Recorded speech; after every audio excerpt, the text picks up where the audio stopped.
Okay guys, so I'm here to talk about today some NFL, and more specifically, why the New England Patriots are scheduled to take a step back with or without Tom Brady on the field. Now, the New England Patriots have chosen to let go or have not been able to resign a substantial amount of their 2014 defensive firepower, as they weren't able to resign Darrelle Revis and let go of Vince Wilfork and Brendan Browner. Now they chose to replace these players via the draft and the players that they already have on the roster, as Malcolm Butler and Kyle Arrington are going to most likely take over for Browner and Revis. And the New England Patriots were able to draft Malcolm Brown to possibly replace Vince Wilfork. Since the New England Patriots chose to go with players that don't have a proven track record in the NFL, I suspect the New England Patriots are going to have to make some major adjustments on the defensive end of the football. For example, in 2014, the New England Patriots used to line up Darrelle Revis against the number one wide receiver of the opposing team most of the time in man-to-man coverage.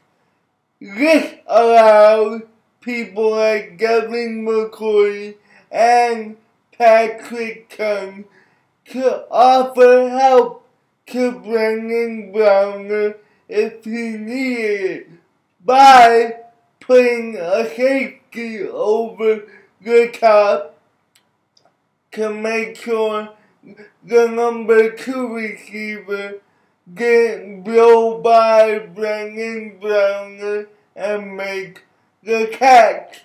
Or if Brendan Browner didn't need help, they could just patrol the middle of the field and take care of the slot wide receiver and sometimes the tight end.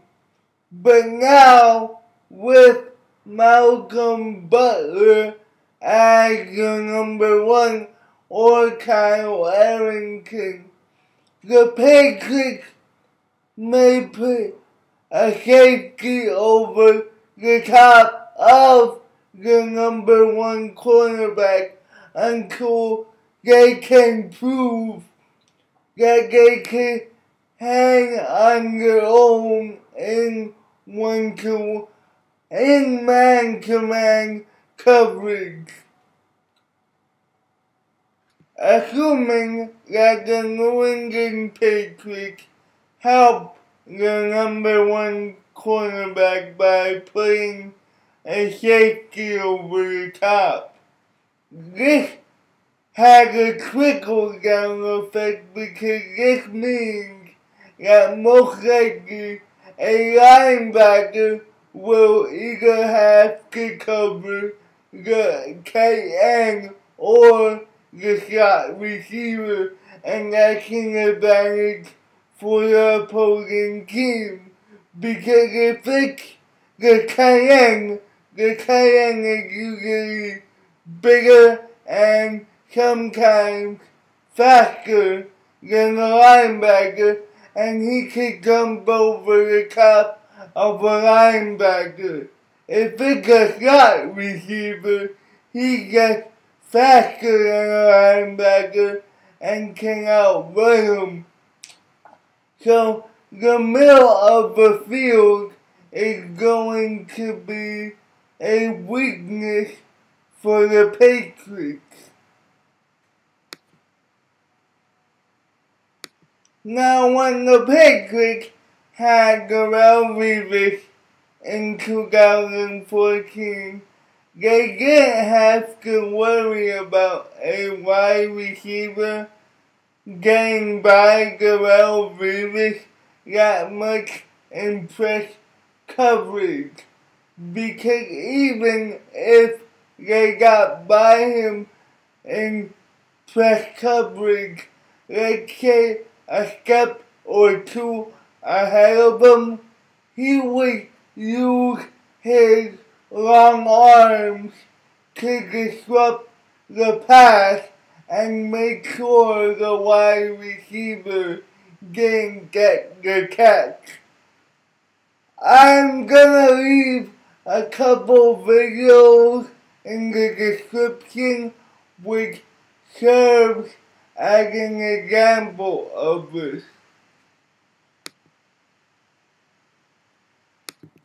And when Darrelle Revis backed off wide receiver and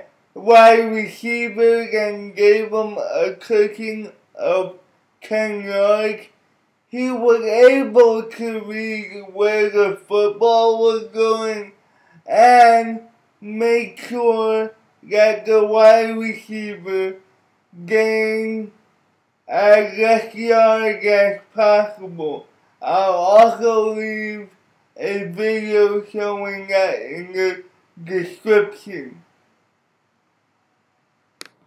Now, according to TeamRankings.com, with Darrelle Revis and Brandon Browner as the Patriots' top two corners, the Patriots' pass defense averaged 15.9 fewer yards than they did in 2013.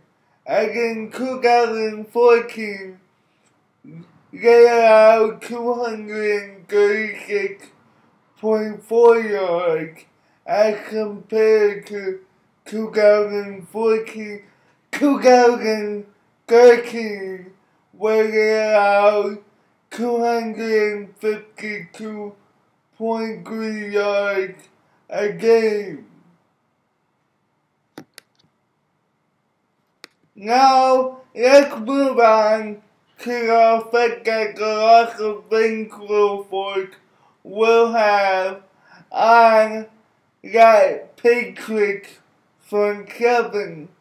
Now, what Ben Wilfork did throughout his Patriots career was occupy multiple offensive linemen, because one offensive lineman couldn't stop Ben Wilfork from getting to the quarterback.